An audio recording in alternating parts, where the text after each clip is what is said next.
Olá, retomando então o nosso diálogo franco, eu comentava aqui com os nossos ilustres convidados, que se fazem acompanhar aqui do Dr. Rubens, fatos inusitados. Eu acho que porque nós estamos falando de monarquia, muita coisa diferente acontece. Claro. O meu ilustre entrevistado estava saindo aqui da mesa, o câmera teve que correr atrás, né, o microfone caiu e deu mal. Bom, tudo isso faz parte desse programa, muito agradável, muito obrigado. Essa simpatia toda sua, e dando essa oportunidade para que a gente conheça, né? Porque, como você disse, a história sufocou tudo isso que nós tínhamos aí, é importante realmente reviver isso. Mas eu queria retomar esse bloco comentando com você, doutor, o seguinte: afinal, quem seria o nosso monarca, que certamente as pessoas querem saber agora, e como funcionaria o parlamento, e a escolha dos ministros, como se daria, e qual a função do monarca? Bom, vou começar pela última, que é facinha, já para esclarecer. Quem seria o monarca? Dom Luís. Dom Luís de Orleans e Bragança, bisneto mais velho da princesa Isabel. Que idade tem ele hoje? Hoje ele, se fosse aclamado, teria 70 anos, 71 anos. Então já teríamos que pensar no sucessor já dele. Teriam 4, sempre pela ordem, né?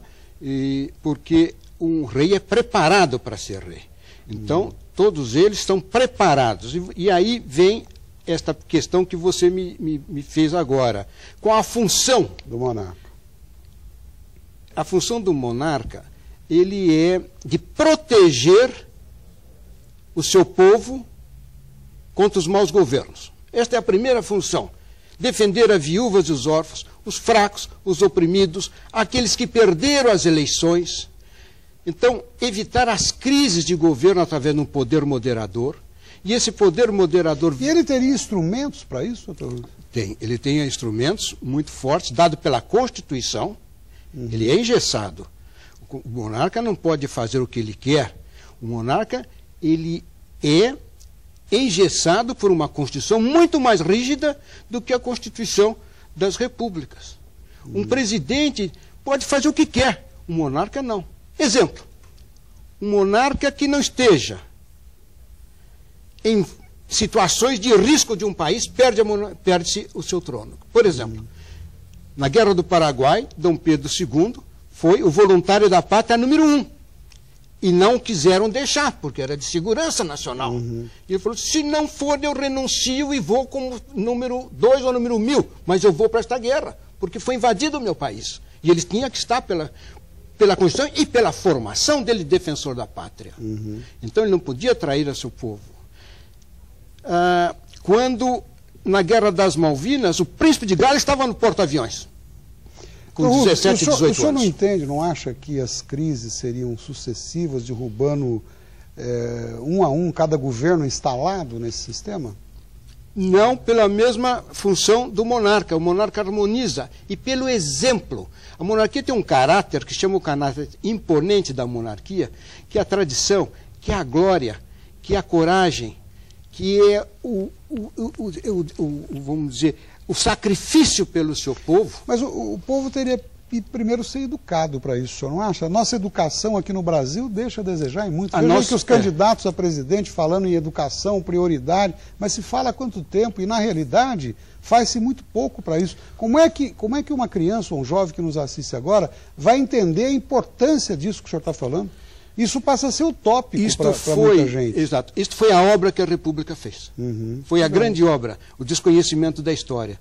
É só ler, por exemplo, Monteiro Lobato, quando ele diz que o Brasil era um país sério, grave, doce, onde tudo, um prato de comida era dado a qualquer um, o abrigo era dado nas fazendas a qualquer viajante, tinha o quarto do viajante, tudo se funcionava de uma maneira bonita, harmônica, proporcional e complementar. Quando veio a República, o imperador era a luz do baile. Logo sentiu, alguém apagou essa luz. E aí, objetos foram furtados, as senhoras sentiram-se incomodadas, porque a luz do baile, aquele farol que a tudo iluminava e que a tudo defendia e que sabia de tudo, o fatídico lápis vermelho do imperador.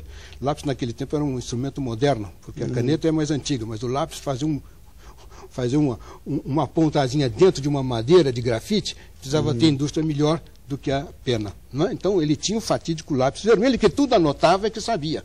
Então, esta é a função do imperador, defender ao seu povo, defender a tudo que é de mal, estimular tudo que é de bom, reprimir o mal. Dr. Rubens, e aqueles que desejam conhecer e até integrar o movimento monarquista, como devem proceder? Hoje, agora? Veja bem, aqui em Taubaté tem círculo monárquico. Uhum. E através do site que está na tela, aí, do telefone, podem informar o Círculo Monárquico. Uhum. Nas cidades do Brasil, nas cidades grandes, nas cidades médias, estão tendo os seus círculos monárquicos. Estão tendo reuniões. É muito gostoso de saber história do Brasil, mesmo que não seja monarquista, mas vá perceber como é bonita a história do Brasil. E agora eu lhe peço o seguinte, até porque a gente daqui a pouco está no final do bloco, e do programa, infelizmente, com o senhor teria que ser 2h30 de programa, porque o assunto é muito amplo, muito interessante. Mas eu queria uma mensagem sua, olhando para aquela câmera 2, para os jovens que nos assistem especialmente. Eu vou contar um caso, meus caros, meus jovens. Eu fui jovem aqui em Taubaté, estudei aqui, então quero vocês aqui comigo. Um caso muito bonito. Durante a Guerra do Paraguai, na Marinha do Paraguai, e vocês não sabem disso porque a história do Brasil não ensina, existia um jovem, Marise Barros, e houve uma bomba que estourou dentro desse navio, e a perna dele foi estilhaçada, e ela ficou presa apenas por retalhos na articulação coxo-femoral, aqui entre a coxa, o fêmur, aqui na bacia.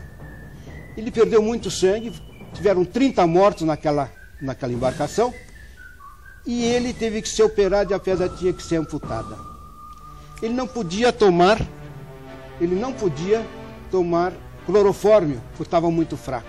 Ele pediu um charuto, e esse jovem pediu um charuto, acendeu o charuto enquanto o cirurgião tentava salvar a perna dele. Amputou a perna, disse, desfalecendo: diga, meu pai, que não lhe desmereci o nome. Este era os homens daquela época. Esse mocinho disse: diga a meu pai que não lhe desmereci o nome. E morreu. Então, este é o exemplo que eu quero para os jovens. Não que vão em combate, nada, mas que saibam que dentro que a honra é da tudo. Honra, não é? Que um país tem que ter honra. Porque um país que não tem história, meus jovens, que não tem história, está fadado a ser mero espectador nos concertos das nações. Estudem e lutem sempre pela sua família, porque é a família a primeira monarquia. Muito bom. Eu queria mais uma vez agradecer, lamentar o finalzinho aí, porque o nosso tempo é exíguo. Ouvimos aí esse hino maravilhoso de mais de 100 anos aí da Guerra do Paraguai. Muito obrigado. E não pode ser tocado. E mais uma vez, pode ser tocado sim, acabamos de tocar. E aqui na Band não tem censura. Sim, nas escolas. Diga-se de passagem, aqui não tem censura. Muito obrigado. Muito obrigado mais uma vez a todos pela grande audiência que nós temos tido em todos os Diálogos Francos. E até o próximo domingo, se Deus quiser, às 8h30 da manhã. Até lá.